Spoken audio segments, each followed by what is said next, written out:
ಹಲಗೂರು ಸಮೀಪದ ಬಾಣಗಳ್ಳಿ ಗ್ರಾಮದಲ್ಲಿ ಚಿರತೆ ದಾಳಿಗೆ ಹಸುವಿನ ಕರು ಬಳಿ, ಗ್ರಾಮಸ್ಥರಲ್ಲಿ ಆತಂಕ.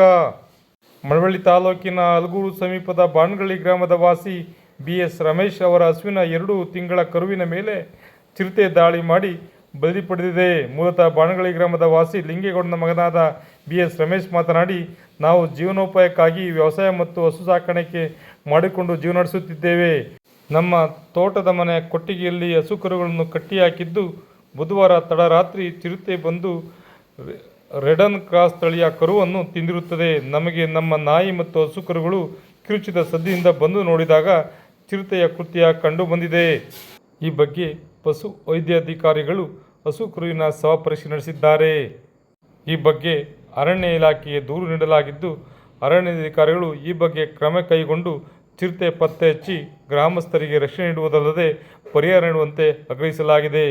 ಈ ಘಟನೆಗೆ ಸಂಬಂಧಪಟ್ಟಂತೆ ಚಿರತೆ ಸೆರೆಗೆ ಬೋನು ಇಡಲಾಗಿದೆ ಎಂದು ಅರಣ್ಯ ಇಲಾಖೆಯ ಕೃಷ್ಣ ತಿಳಿಸಿದ್ದಾರೆ. ವಿಶೇಷ ವರದಿ SN ಪ್ರಸಾದ್, ಹಲಗೂರು. ನೇರ, ದಿಟ್ಟ, ನಿರಂತರ ಸುದ್ದಿಗಳಿಗಾಗಿ ಮಾಮರ ನ್ಯೂಸ್ ವೀಕ್ಷಿಸಿ, ಸಬ್ಸ್ಕ್ರೈಬ್ ಆಗಿ. ಧನ್ಯವಾದಗಳು. ಶುಭ ದಿನ.